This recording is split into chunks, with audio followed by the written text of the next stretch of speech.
ரிஷபராசியை பொறுத்த வரைக்கும் ஜூன் மாதத்துக்கு அதிபதியே பார்த்தீங்கன்னா சுக்கிரன் தான், அதாவது வைகாசி. அப்ப இந்த வைகாசி மாசம் ரிஷபராசியில இருக்கிறனால உங்க வீட்டில் படிக்கிற குழந்தைங்கள்லாம்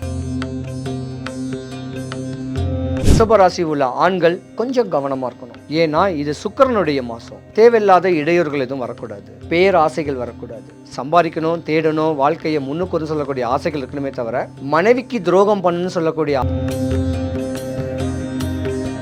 மேன்மைப்படக்கூடிய ஒரு ராசி இந்த மாதம் யாருன்னு கேட்டிங்கன்னா ரிஷப ராசியும் கூட. ஆனால் அறிவா, அன்பா, பண்பா, அனுசரணையா, குடும்பத்தோட அரவணைச்சு தன்னுடைய வாழ்க்கை நெறிமுறைகளை இதுதான் சொல்லக்கூடிய தன்மையில முறையான அமைப்புல குடும்பத்தாரோட ஒட்டுணர்ந்து இருந்தீங்கன்னா நீங்க மேன்மைப்படுவீங்க. குடும்பத்தாரோட சண்டை சச்சரவு போட்டுக்கிட்டு விலகி இருந்தீங்கன்னா குரு பலன் உங்களை விட்டு விலகிடுச்சு. குரு கடாட்சியம் உங்க கூட போன மாசம் வரைக்கும் இருந்த ஒரு வருஷம் இந்த குரு கடாட்சியம் விட்டு விலகிடுக்கு. ரொம்ப கவனமா இருக்கணும்.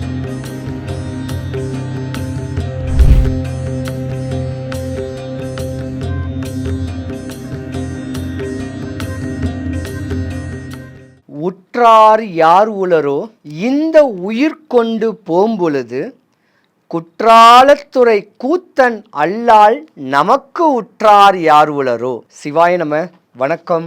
நான் உங்கள் ஜோதிடர் கருப்பசாமி கேஜிஎஃப். ரியல் ஒன் ஆன்மீக சேனலை பார்த்துருக்கிற அனைவருக்கும் வணக்கம். 2025 ஜூன் மாதம் 12 ராசிகளுக்கும் உள்ள பலன்கள், பலவீனங்கள். ரிஷபராசியை பொறுத்த வரைக்கும் ஜூன் மாதத்துக்கு அதிபதியே பார்த்தீங்கன்னா சுக்கிரன் தான், அதாவது வைகாசி. அப்போ இந்த வைகாசி மாதம் ரிஷபராசியில் இருக்கிறனால உங்கள் வீட்டில் படிக்கிற குழந்தைங்கள்லாம் பாஸ். என்ன குழந்தைங்க படிக்கணும்னு ஆசைப்பட்டிருக்கோ அந்த படிப்புக்கு உண்டான மைண்ட் செட்டை அவங்க கையில் வச்சுக்குவாங்க. 10th 12th படித்தவங்களாம் டாக்டர் ஆகணும், நான் அட்வொகேட் ஆகணும், நான் போலீஸ் ஆகணும், நான் இன்னும் கலைத்துறையில் பிரகாசிக்கணும் இப்படின்னு ஆசைகளோடு இருக்கக்கூடிய தன்மை உடையவங்க ரிஷபராசி பெண்கள். ஆனால் ரிஷபராசி பெண்கள் டீனேஜ் வரைக்கும் வாழ்க்கை ரொம்ப கடினமாக இருக்கும். எப்படி கடினமாக இருக்குன்னா சகஜ நிலைமையில் எல்லார்கிட்டையும் நீங்கள் பழகுவீங்க, சகஜமாக பழகுவீங்க. அந்த சகஜமாக பழகிறத அவங்க தப்பாக அவங்கள யூட்டிலைஸ் பண்ணிக்குவாங்க. அதனால் டீனேஜ் பெண்கள் கொஞ்சம் இந்த முகநூலில் வருது, இன்ஸ்டாகிராமில் வருது, ஃபேஸ்புக்கில் வரதெல்லாம் கொஞ்சம் அவாய்ட் பண்ணுறது நல்லது. ஏன்னா படிக்கிற தாட்டில் இருக்கக்கூடிய குழந்தைங்களுக்கு இந்த மாதிரியான ஒரு மீடியாக்களில் நண்பர்கள் நிறையா வந்திருந்தாங்கன்னா அந்த நண்பர்களாலேயே உங்களுக்கு துஷ்பிரயோகம் ஆகிறதுக்கான ஒரு வாய்ப்பு கொஞ்சம் நிறையாவே இருக்குது. இருந்திருந்தாலும் ரிஷபராசிக்காரங்களுக்கு ஒரு குறிப்பிட்ட காலத்துக்கு மேலே ஒரு 15 வயசுக்கு மேலே ஒரு 25-30 வயசு வரைக்கும் நாகதோஷமே ஒரு சில ஜாதகத்துக்கு வந்துட்டு போகும். அந்த மாதிரி தருணத்தில் ஒரு 27, 29 இல்லை 25 அந்த மாதிரியான கால தாமதமான ஒரு திருமண ஏற்பாடுகளை உங்கள் குழந்தைங்களுக்கு பண்ணிங்கன்னா உங்கள் குழந்தைங்க வாழ்க்கை யோகம் அடையக்கூடிய தருணம் உண்டு. ஆனால் சிறு வயசுலேயே கல்யாணம் பண்ணிங்கன்னா ரிஷபராசிக்காரங்களுக்கு இருதாரத்து தோஷமும் உண்டு. ரிஷபராசிக்கு அதிபதி சுக்கிரன். மகாலட்சுமியோடைய அனுகிரகம் உடையக்கூடியவங்க நீங்கள். இந்த மாதிரி ஏசி காற்று கீழே இருந்து அற்புதமான ஒரு தொழில் செய்யக்கூடிய தருணம். ரியல் எஸ்டேட் பண்ணலாம், டாக்டர் ஆகலாம், ஜுவல்லரி ஷாப் இருக்கலாம், இல்லை ஜுவல்லரி கடையில் வேலை பார்க்கலாம், ஸ்டோர்ஸில் வேலை பார்க்கலாம். நிறையா கம்பெனிகளில் பெரிய பெரிய உத்தியோகத்தில் இருக்கக்கூடியவங்க எல்லாமே ரிஷபராசிக்காரங்க தான். ஆனால் ரிஷபராசியில் பெண்கள் தாங்க கொஞ்சம் பாவம். ஏமாற்றம் சொல்லக்கூடிய தடுமாற்றம் அடையக்கூடிய தருணம் உங்களுக்கு உண்டு. ஒரு குறிப்பிட்ட காலத்தில் உங்களுக்கு ஒரு 35-45 வயசுக்கு மேலே குரு தசையும் வரும். அந்த நேரம் உங்கள் வாழ்க்கை டாப்பில் இருக்கும். கணவனோட நீங்கள் தான் அதிகமாக சம்பளம் வாங்கக்கூடிய தன்மை இருக்கும், இல்லை உங்கள் தொழிலில் லாபம் அடையக்கூடிய தருணங்களும் இருக்கும். ரிஷபராசிக்கு இந்த மாதம் யோகம்தான். புதுமனை புகுவிழா, படித்த பிள்ளைங்களுக்கு படிப்பு, கல்யாணம் ஆகாத பிள்ளைங்களுக்கு ஆணாக இருந்தாலும் பெண்ணாக இருந்தாலும் அவங்களுக்கு ஒரு ஒரு திருமணங்கள், திருமணமாகி காலதாமதம் உள்ளவங்களுக்கு ஒரு குழந்தை பாக்கியம், அந்த வரன் அந்த அமைப்பு எல்லாமே உங்களுக்கு இந்த மாதம் வரப்போகுது. ரிஷபராசியில் உள்ள ஆண்களை பொறுத்த வரைக்கும் பார்த்தீங்கன்னா கொஞ்சம் கோபக்கார் தான். தனக்கு இது வேணும்னா அது வேணும், இது வேண்டான்னா வேண்டாம். உற்றார் சுற்றார் எல்லாருமே உதறி தள்ளிட்டு தனிமையான ஒரு வீடு, தனிமையாக இருக்குன்னு சொல்லக்கூடிய ஆசைகள் நிறையாவே இருக்கும். பொதுவாகவே ரிஷபராசியில் உள்ள ஆண்களை கெட்டுறதுக்கு அடுத்த ராசிக்காரங்க கொஞ்சம் பார்த்து தான் கெட்டுவாங்க. ஏன்னா ஒரு குறிப்பிட்ட காலம் வரைக்கும் ரிஷபராசிக்காரங்களுக்கு கல்யாணமே நடக்காது, கால தாமதமாக தான் நடக்கும். அது விதி, ஏன்னா உங்கள் ஜாதகத்தில் வந்து ராகு தசையும் வந்துட்டு போகும், குரு தசையும் வந்துட்டு போகும். ரிஷபராசிக்காரங்களை பற்றி பார்த்தீங்கன்னா, ஆண்கள் வந்து தனிமையாக இருக்கணும்னு சொல்லக்கூடிய ஆசைகள் இருக்கும்.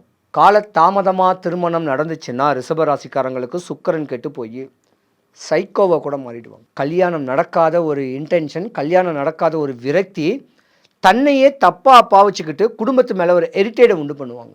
மைண்டு டிப்ரெஷன் ஆகிடும், முடி கொட்டும், வெறி நிறையா வரும். முறையான சாந்திகள், முறையான வழிபாடுகளை இந்த மாதம் பண்ணிக்கிட்டு உங்கள் பிள்ளைங்களுக்கு சுபகாரியத்தை பண்ண பாருங்கள்.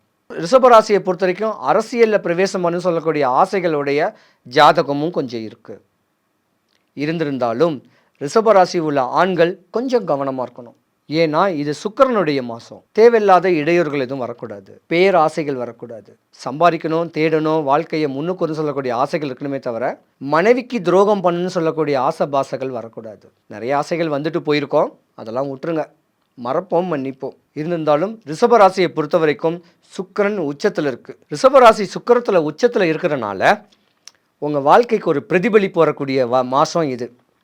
இருந்தாலும் உங்கள் ராசியில்தான் குரு பகவான் பேச்சியாக இருக்கார். ராசிக்கு 2ஆம் இடத்துல குரு பகவான் இருக்கிறனால குரு கடாட்சியம் உங்களுக்கு இருக்குது. மேன்மைப்படக்கூடிய ஒரு ராசி இந்த மாதம் யாருன்னு கேட்டிங்கன்னா ரிஷப ராசியும் கூட. ஆனால் அறிவா, அன்பா, பண்பா, அனுசரணையா, குடும்பத்தோட அரவணைச்சு தன்னுடைய வாழ்க்கை நெறிமுறைகளை இதுதான் சொல்லக்கூடிய தன்மையில் முறையான அமைப்பில் குடும்பத்தாரோட ஒட்டுணர்ந்து இருந்தீங்கன்னா நீங்கள் மேன்மைப்படுவீங்க. குடும்பத்தாரோட சண்டை சச்சரவு போட்டுக்கிட்டு விலகி இருந்தீங்கன்னா நீங்கள் கஷ்டப்படக்கூடிய மாதம் இந்த மாதம். குரு பலன் உங்களை விட்டு விலகிடுச்சு. குரு கடாட்சியம் உங்க கூட போன மாதம் வரைக்கும் இருந்த ஒரு வருஷம் இந்த குரு கடாட்சியம் விட்டு விலகிடுக்கு. ரொம்ப கவனமாக இருக்கணும். கோபம் மட்டும் படாதீங்க ரிஷபராசிக்காரங்க. ஆத்திரத்தினால அன்பை இழப்பீங்க, கோபத்தினால குணத்தை இழப்பீங்க. இப்படியாம்பட்ட ஒரு தருணம்லாம் ரிஷபராசியில் இந்த மாதம் இருக்குது. ரிஷபராசி ஒரு பிரில்லியண்ட்டுங்க. பெண்கள் வந்து பார்த்தீங்கன்னா ரிஷபராசியில் உள்ள பெண்களை கிட்ட நீங்கள் கொடுத்து வச்சுருக்கணும். அவங்களுக்கு ராகு தோசை இருக்குது, செவ்வாய் தோசை இருக்கலாம் நினைக்காதீங்க. அந்த பெண்களை கெட்டினா கல் மண்ணு சமூகத்தை கூட அவங்கள காப்பாற்றுவாங்க. ஆனால் ரிஷபராசியில் உள்ள பெண்களுடைய தாய், தகப்பன், அண்ணன் தம்பியை மற்றவங்க குறைசன்னு சொன்னால் அவங்க ஏற்றுக்கவே மாட்டாங்க. தான் குடும்பத்து மேலே யாரும் எந்த குறையும் பண்ண வைக்கக்கூடாது. அவங்கள அப்படியே செதுக்குன மாதிரி அவங்களுடைய தன்மையிலேயே போய்கிட்டு இருந்தால் உங்கள் வாழ்க்கை, இல்லற வாழ்க்கை தெளிவாக இருக்கும். ஏன்னா ரிஷபராசின்னு கேட்குறது ஒரு காலை.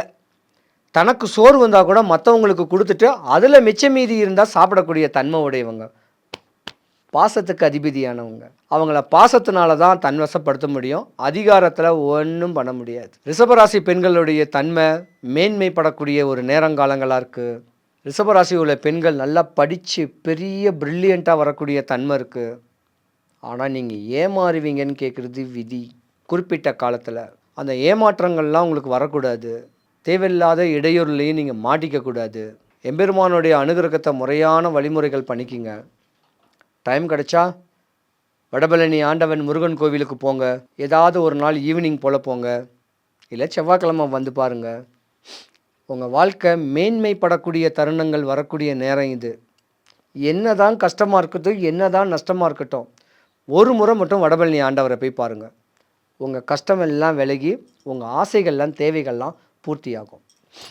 ரிஷபராசி அன்பர்கள் அனைவருக்கும் சுபிக்ஷம், ஐஸ்வர்யம், கடாட்சியம் கிடைக்க வடபழனி ஆண்டவனுடைய அனுகிரகம் உங்களுக்கு பரிபூர்ணமாக கிடைக்கணும். சிவாய நம.